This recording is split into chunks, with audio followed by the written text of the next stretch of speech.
শপথের একদিন পর সচিবালয়ে নতুন মন্ত্রী প্রতিমন্ত্রীদের আগমনকে ঘিরে ছিল উৎসবের আমেজ।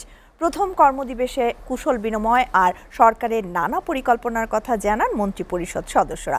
তারা বলেন, ফ্যাসিবাদের ভেঙে ফেলা রাষ্ট্র ব্যবস্থা পুনর্গঠনের পাশাপাশি অর্থনীতিকে সমৃদ্ধ করতে হবে, জন আকাঙ্ক্ষা পূরণে গড়তে হবে নতুন বাংলাদেশ। সোহান খানের প্রতিবেদন।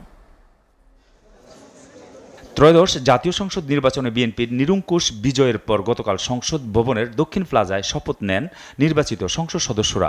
এরপর একই স্থানে শপথ নেন প্রধানমন্ত্রী ও মন্ত্রিপরিষদের সদস্যরা।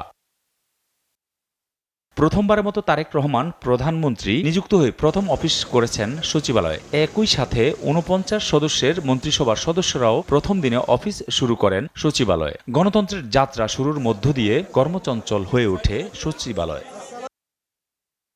দুপুর 12:30টার পর প্রধানমন্ত্রী তারেক রহমান সহ মন্ত্রী প্রতিমন্ত্রীরা দায়িত্ব বুঝে নিলেন স্ব দপ্তরের।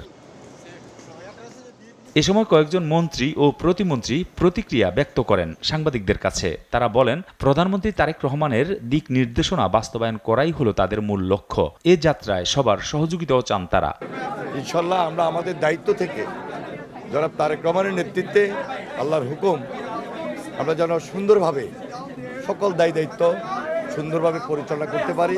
বাংলাদেশের মানুষের যে প্রত্যাশা, সেটা পরিবেশের দিক থেকে হোক, সেটা খাদ্য উৎপাদনের দিক থেকে হোক, সর্বদিক থেকেই আমাদের চেষ্টা থাকবে যেন মানুষের প্রত্যাশা পূরণ করতে পারি। এবং আমাদের আসলে সবার আগে যেটা করতে হবে সেটা হচ্ছে যে আমাদের একটা ইমেজ বিল্ড আপ করতে হবে, যে আমরা মানুষের সেবক, আমরা মানুষের জন্য কাজ করতে এখানে এসেছি। আমরা সকলে মিলে চাই একটি ভবিষ্যতে ভালো একটি বাংলাদেশ গড়তে। বাংলাদেশের মানুষ যেই গণতান্ত্রিক বাংলাদেশের স্বপ্ন দেখেছে এবং যেই বাংলাদেশের মনে করবে তারাই এই বাংলাদেশের মালিক, আমরা এরকম একটি গণতান্ত্রিক, একটি ন্যায়ের এবং সততার বাংলাদেশ দেখতে চাই। প্রবাসীরা আসলে পরে তাদের যে লাগেজ হ্যান্ডলিংয়ের যে প্রবলেমগুলি হয়, নানান রকমের দুর্নীতির শিকার তারা হয়, হারানোর শিকার হয়, সেগুলি যাতে না হয়। শিক্ষা, প্রাথমিক ও গণশিক্ষা মন্ত্রণালয়ের মন্ত্রী ও প্রতিমন্ত্রীরা জানান, শিক্ষা ব্যবস্থার আমূল পরিবর্তন করে শিক্ষা ব্যবস্থাকে যুগোপযোগী ও আধুনিক করা হবে। থাকবে না দুর্নীতি, হবে না প্রশ্ন ফাঁসের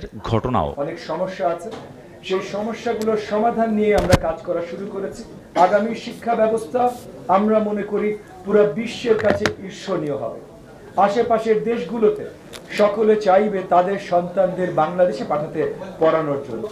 এবং আমরা আমাদের পেপার ওয়ার্কগুলি করব, কি কি রয়েছে, কি কি করতে হবে, এই ব্যাপারে আমরা মোটামুটি একটা প্ল্যান লেআউট করে আমরা আগামীকালকে আপনাদের ইন ডিটেলস বলতে চাচ্ছি। এবং প্রশ্নপত্র ফাঁস বন্ধ হয়েছিল, সেগুলি তো চলেই গিয়েছে, সেগুলি আর পুনরাবৃত্তি হবে বলে আমি বিশ্বাস করি না। আর জাম্প বলতে যেটা বলছেন, হ্যাঁ, আমাদের এডুকেশন সেক্টরে আমাদের শুধু হাই জাম্প না, পল ভল জাম্প দিতে হবে। বিএনপি মহাসচিব ও স্থানীয় সরকার, পল্লী উন্নয়ন ও সমবায় মন্ত্রী মির্জা ফখরুল ইসলাম আলমগীর অনেক ত্যাগ তিতিক্ষার পর ক্ষমতায় আসায় কৃতজ্ঞতা জানান। বলেন, মব ভায়োলেন্স হতে দেয়া যাবে না, নিশ্চিত করতে হবে জনগণের সেবা। নির্বাচনের ম্যানিফেস্টোতে আমরা যেটা কমিট করেছি, আমাদের প্রাইম মিনিস্টার তিনি যে কমিট করেছেন, সেই কমিটগুলো আমরা ফুলফিল করব।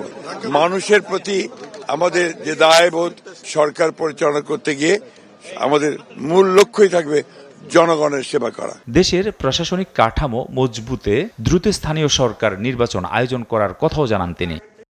নানা চ্যালেঞ্জ মাথায় নিয়ে একগুচ্ছ প্রতিশ্রুতি জনগণকে দিয়ে রাষ্ট্র ক্ষমতায় অধিষ্ঠিত হয়েছে বিএনপি। সেই হিসাবে আজ সচিবালয়ে প্রথম কর্মদিবসও পার করলেন প্রধানমন্ত্রী তারেক রহমান সহ তার নেতৃত্বে গঠিত মন্ত্রিসভার সদস্যরা। জনগণের আশা আকাঙ্ক্ষার প্রতিফলন ঘটবে বিএনপির হাত ধরে, এমন প্রত্যাশা সকলের। সোহান খান, এসএটিভি, সচিবালয়, ঢাকা।